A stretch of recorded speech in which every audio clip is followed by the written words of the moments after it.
Bonjour à tous, nous sommes le lundi 13 octobre 2025, il est 14h41, enfin 41 comme vous voulez. Vidéo pour le lundi 20 octobre 2025 et c'est la première archive de MotoGP sur le championnat du monde de 1999. C'est la 15e archive depuis qu'on a commencé les archives de MotoGP, 578, enfin 578e Grand Prix Moto Championnat depuis 1949, avec comme premier Grand Prix Moto Championnat au Championnat du Monde de 1999, la Malaisie. Alors la Malaisie, vous en souvenez que la dernière fois nous étions sur le circuit de Johor. Il faut savoir que c'était la seule édition de ce Grand Prix Moto de Malaisie sur ce circuit de Johor l'année dernière en 1998. Et il faut savoir qu'avant, on avait un autre circuit de 1991, la première année du Grand Prix Moto de Malaisie, et ce jusqu'en 1997, il a eu lieu sur le circuit de Shah Alam, un circuit qui est aujourd'hui fermé en 2003 par le gouvernement de la région qui est Selangor, puisque le circuit de Shah Alam a laissé sa place à des logements, soit des habitations. Alors, avant de commencer par la présentation des nouveaux pilotes, je vais faire une reformulation de ce que j'avais dit la semaine dernière, mercredi, au niveau de la fin de vidéo, pour vous dire pourquoi je tourne depuis le Wikipédia italien et non pas en français. J'avais un petit peu mal formulé de ce que j'avais dit mercredi, donc même si vous avez compris, je vous réexplique tout correctement. Alors, faut savoir que je tourne depuis le Wikipédia italien, puisque c'est là où il y a le plus d'informations sur les pilotes, que sur le Wikipédia en français, comme je vous l'ai dit. Mais je vous l'ai dit que certaines informations ne sont pas présentes sur le français qu'en italien, où elles sont présentes, mais également en anglais. Alors, je vous remontre un exemple d'un pilote où j'ai des informations sur le Wikipédia italien, avec par exemple Yukio Kagayama. Voilà, vous voyez ces informations de quand à quand il a roulé. Je vous rappelle qu'il avait roulé de 1997 à 2004, sauf en l'an 2000. Alors que si je vais sur le Wikipédia en français, vous voyez que Yukio Kagayama est noté en rouge. Vous allez me dire pourquoi en rouge? Eh bien en fait, c'est qu'il n'y a pas de page Wikipédia sur le Wikipédia en français. Donc c'est pour ça que je n'ai pas d'informations. Et si je vais sur le Wikipédia en anglais, est-ce que j'ai des informations sur lui? Eh bien oui, et on va le savoir ça tout de suite. Alors oui, mais vous voyez qu'il n'y a pas les informations sur de quand à quand il a roulé en MotoGP. Donc c'est pour ça que je suis sur le Wikipédia italien. Il faut aller ici pour avoir les informations des pilotes MotoGP si on n'a pas les informations sur les championnats en entier, si dire. Bon, passons. Alors, je vais revenir sur le Wikipédia italien, évidemment. Je vais revenir aussi sur le dernier Grand Prix Moto qu'on a fait mercredi, c'est-à-dire l'Argentine en 1998. Alors, je vous ai dit qu'en 125, je n'ai pas d'informations sur César Barros, le frère de Alex Barros, donc. Est-ce que j'ai des informations sur le Wikipédia en français? La réponse est non plus. Donc voilà, pas d'informations sur le Wikipédia italien, mais en français. Mais en revanche, si je vais sur le Wikipédia en anglais, vous voyez que j'ai des informations sur César Barros. Il a roulé sur le championnat du monde, vous le voyez, de 1997 et ce jusqu'en 2001. Alors, vous allez me dire pourquoi tout? Il y a des informations sur le Wikipédia en anglais, mais pas sur celui de l'italien et pas en français non plus. Eh bien, ça, c'est une bonne question, je ne sais pas. Mais en tout cas, je préfère plus le Wikipédia italien parce que c'est là où on a le plus d'informations sur les pilotes de quand à quand ils ont roulé, mais également sur les grands prix où ils ont roulé. Donc voilà, c'est pour ça que je tourne depuis le Wikipédia italien et non pas sur le Wikipédia anglais, ni même en français. Donc c'est pour ça que je vous invite à bien noter bien précieusement cette information pour savoir pourquoi je tourne depuis le Wikipédia italien sur les archives de MotoGP. Sachant qu'en Formule 1, les informations sur les Wikipédia français sont très facilement trouvables, mis à part un ou deux pilotes, voire plusieurs, mais il n'y en a pas des masses. Alors certes, oui, vous allez me dire en commentaire, est-ce que je vais faire des archives de Formule 1? Eh bien, peut-être, je ne sais pas, mais si j'en ferai, ça ne sera pas avant très très longtemps. Je vous dis pas quand, ça sera la surprise. Ou je vous ferai peut-être une vidéo annonce à cette occasion, bien sûr. Bref, on revient à nos moutons, on revient sur les archives de MotoGP en 1999. Premier Grand Prix moto au championnat, comme je vous l'ai dit, avec la Malaisie sur un nouveau circuit qui est le circuit de Sepang, qui va être présent sur de très nombreuses années sur le championnat du monde de MotoGP. Il est toujours à ce jour, et d'autant plus que cette semaine, c'est le Grand Prix moto de Malaisie sur le circuit de Sepang, donc ça démarre bien pour la première vidéo de la semaine. Et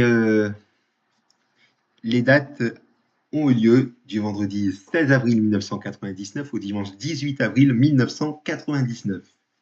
Je crois que la semaine précédente, c'était les 24 heures moto du Mans, il me semble.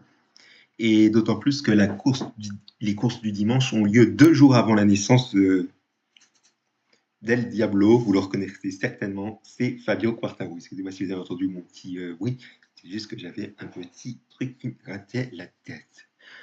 Mais bon, allez, on va présenter les nouveaux pilotes, évidemment. Alors, en 125, nous avons Dirk Hartwig. Pas d'informations sur lui, tout comme pour le suivant qui est Bernard Absmeyer. Et deux autres pilotes où j'ai des informations, il s'agit de Alessandro Branetti. Il a roulé sur le championnat du monde de MotoGP de 1999 à 2002, mais également en 2006, pas de 2003 à 2005. Et puis le dernier pilote en 125, il s'agit de Simone Sana. Simone Sana, et pas Simone Sana pour information, il a roulé sur le championnat du monde de 1997 à 2004, sauf en 1998 et en 2003. Voilà. Est-ce que je n'ai rien oublié? Normalement, je n'ai rien oublié. Et on va passer au résultat de la première séance d'essai libre avec une nouveauté. Je vais vous dire la position de Randy Depugnet, puisque je ne vous l'ai pas dit lors du Grand Prix France Moto 1998, mais comme il va rouler sur le championnat à part entière dès 1999 et ce jusqu'à la fin de sa carrière en 2013 fin 2014, je vais vous commenter la position qu'il occupe à chaque séance chrono, mais également sur la course. Puisque Randy Depugnet, vous le savez que c'est aujourd'hui le journaliste Canal aux côtés de Laurent Rigal en catégorie MotoGP, bien sûr. Donc voilà, si vous en êtes intéressé, pour ceux qui ne voient pas très bien la position de Randy Depugnet. Je ne vous l'ai pas fait au Grand Prix France Moto 1990, mais bon, ce n'est pas bien grave. Voici les résultats de la première séance d'essai libre avec Randy Depugnet qui est 20e. Vous voyez juste ici, il était à 4 secondes 158 millièmes du meilleur temps et que vous voyez encore une fois, et je n'arrête pas de le dire, puisqu'il y a 3 pilotes qui sont au-delà des 10 secondes normalement, ne devaient pas être classés.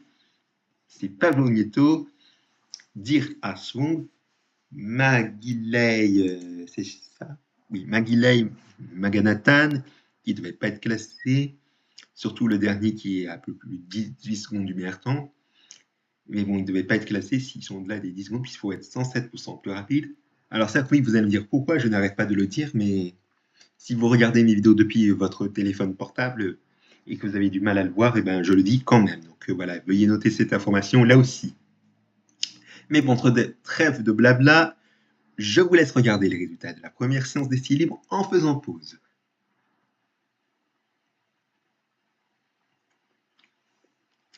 Passons maintenant aux résultats de la première séance de qualification libre. Et vous voyez qu'il n'y a rien. Alors là, vous allez me dire, est-ce que c'est une erreur? Eh bien, ce n'est pas une erreur. Et il faut savoir que c'est là le piège. En Malaisie, vous devez le savoir que les conditions sont souvent très pluvieuses et très orageuses. Et donc, forcément, il peut y avoir des perturbations liées à la météo.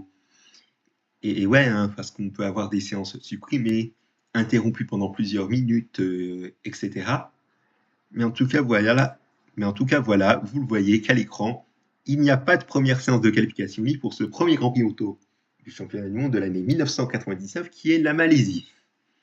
Mais bon, ce n'est pas bien grave, on va passer donc maintenant au résultat de la deuxième séance d'essais libres, où il y a bien la séance, et Randy Depugnet, il est 23e, il est à 3 secondes 309 millièmes du meilleur temps.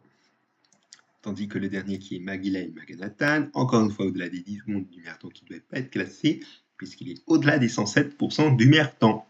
Trêve de blabla, je vous laisse regarder les résultats de la deuxième séance d'essais libres en faisant pause, évidemment.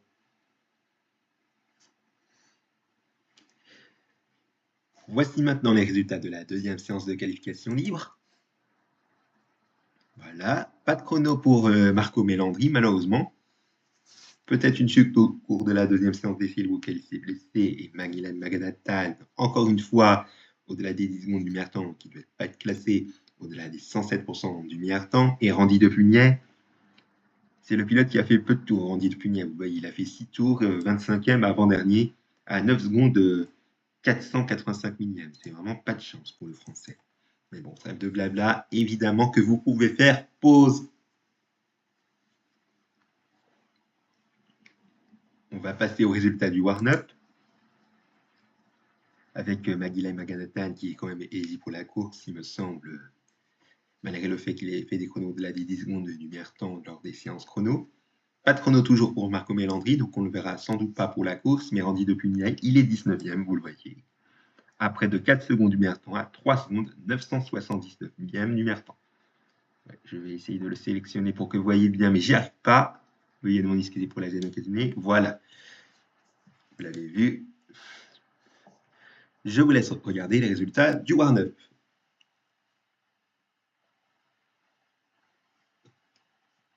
Et voici maintenant les résultats de la course. Avec, vous l'avez vu pendant le résultat du warm-up, 1 millième d'écart entre le premier et le deuxième, qui est entre Mazuo Azuma et Emilio Alzamora. Et d'autant plus que ce sont Arnaud Vincent et Emilio Alzamora. Excusez-moi, je confonds, mais bon, Mazuo Azuma, c'est le vainqueur de la course, du premier Grand Prix auto du championnat du monde de 1999 en Malaisie. Mais bon, pour Randy Depugnet, vous voyez qu'il est 20e à 1 minute de 934 millièmes du vainqueur. Donc 22 pilotes qui ont franchi le drapeau à damier, vous voyez, et nous avons 4 abandons, dont je vous laisse regarder leurs noms. Et voici maintenant le détail des abandons que vous voyez juste ici.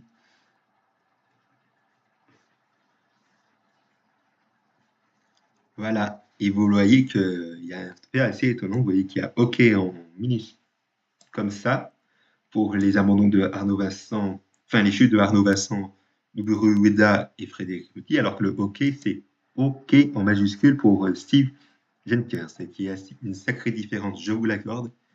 Mais pour ceux qui se demandent la raison, eh bien, je ne le sais pas, je suis désolé. Mais mon trêve de blabla, on va passer maintenant à la catégorie suivante, qui est la catégorie 250. En 250, qui nous avons comme nouveau pilote? Eh bien, j'en ai qu'un, il me semble, et il s'agit d'un Malaisien qui est Wang Eng Kwang. Et je n'ai pas d'informations sur lui, malheureusement. Et est-ce que c'est le seul? Eh bien, apparemment, c'est le seul. Donc, on va passer au résultat de la première séance d'essais libres. Donc, je vous laisse regarder les résultats en faisant pause. On va passer au résultat de la première séance de qualification libre, avec Ralph Batman qui n'a pas fait de chrono. Si vous avez fait pause, on va passer au résultat de la deuxième séance d'essais libres. Toujours pas de chrono pour Ralph Batman.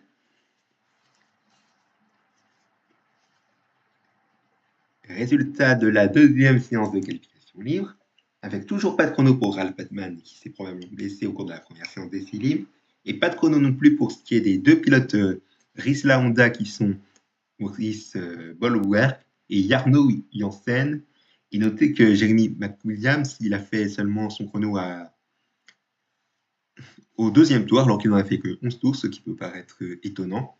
Mais bon, trêve de blabla, évidemment que vous pouvez faire pause. Voici les résultats du warm-up. Encore pas de chrono pour Ralph Batman, que je n'arrête pas de dire, mais quand même. Et voici maintenant les résultats de la course. Nous avons 23 pilotes qui ont franchi le drapeau à damier et 4 abandons, dont un dans le dernier tour, ce qui peut apparaître bête. Il s'agit du Malaisien à domicile Uvi Charol. Et notez que les 3 pilotes qui ont un tour de retard, on en a 2 qu'on a pensé qu'il allait finir quatrième et cinquième, me semble-t-il, mais comme ils ont un retour de retard, ça le place dans les derniers, vous l'aurez compris. Mais bon, trêve de blabla, je vous laisse regarder les noms des 23 pilotes qui ont franchi le drapeau à damier et les 4 pilotes qui ont abandonné. Et voici maintenant le détail des abandons.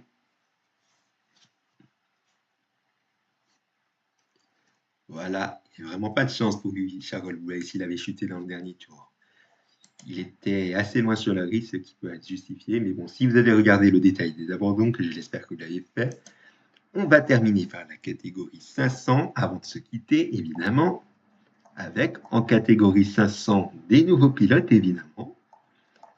Alors, comme nouveau pilote, nous avons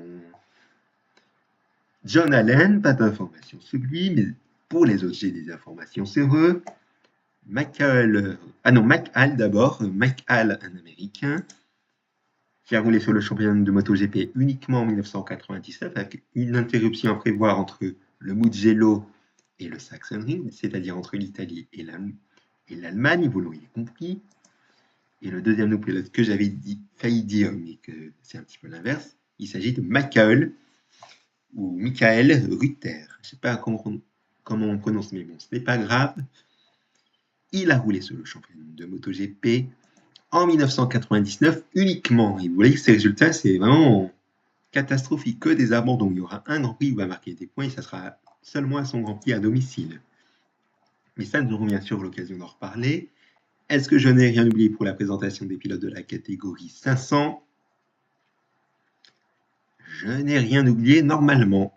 On va passer aux résultats de la première séance d'essai libre avec Mark Willis, qui n'a pas fait de chrono et que, encore une fois, et je n'arrête pas de le dire, mais John Allen, qui a fait un chrono au-delà des 10 secondes du meilleur temps, à près de 16 secondes du meilleur temps, ne devait pas être classé, puisqu'il est au-delà des 107% du meilleur temps. Je n'arrête pas de le dire, mais c'est vrai pour ceux qui ont du mal à voir si vous regardez les vidéos sur téléphone portable. Merci. On va passer au résultat de la première séance de qualification libre. Et comme en 125, il n'y a pas de première séance de qualification libre, et vous allez me dire, est-ce que c'est encore lié aux conditions météo? Eh bien, c'est très probable. Donc, on va passer au résultat de la deuxième séance d'essai libre. Et là, étrangement, vous le voyez, qu'il n'y a pas de séance. Et ouais, contrairement aux deux autres catégories qui sont 125 et 250, il n'y a pas de deuxième séance d'essai libre pour la catégorie 500 pour le premier Grand Prix Moto au championnat du monde de MotoGP en 1997, qui est la Malaisie, ce qui peut paraître assez bête si on avait une séance chrono jusque-là. Donc on va passer, donc, vous l'auriez compris, à la première séance de qualification, qui est en vrai la deuxième. Vous l'auriez deviné, c'est la deuxième séance de qualification libre, puisque la première séance de qualification devait avoir lieu le vendredi, mais comme elle a été annulée, on n'a qu'une seule séance de qualification libre, qui est considérée comme la deuxième, qui a lieu le samedi, que vous voyez juste ici. Mais bon, trêve de blabla, je vous laisse regarder les résultats de la deuxième séance de qualification libre avec pas de chrono pour Régis Laconi, et que les deux derniers ont fait leur chrono au-delà des 10 secondes du meilleur temps, qui ne devait pas être classé, 15 secondes, 408 pour Mike Hall, et plus de 30 secondes, même 31 secondes 700 millième pour Tatsuya Harada, qui a fait que seulement 5 tours et qui a fait son chrono au deuxième tour, ce qui peut paraître pouillon malheureusement. Mais bon, trêve de blabla, comme je vous l'ai dit, je suis sûr que vous voulez le silence total pour regarder les résultats de la deuxième séance de qualification libre que je vous laisse regarder maintenant. Allez, on va passer au résultat du warm-up.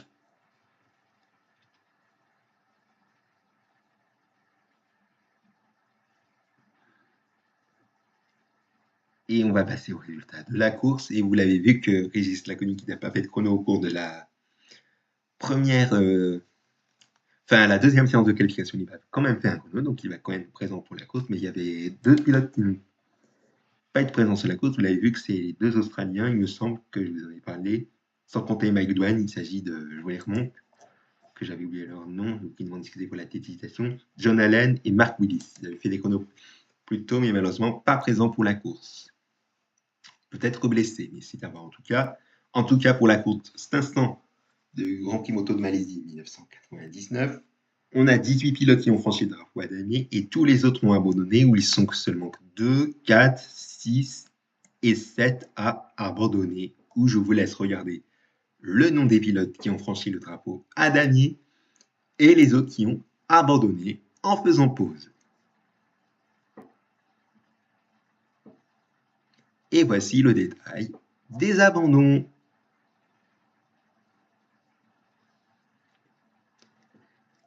Et voilà, c'est terminé pour les archives de MotoGP. Le premier Grand Prix moto championnat du monde de MotoGP en 1999 avec la Malaisie. Merci à vous de l'avoir suivi. Rendez-vous mercredi pour le deuxième Grand Prix moto championnat du monde de MotoGP en 1999 toujours, avec cette fois-ci le Japon.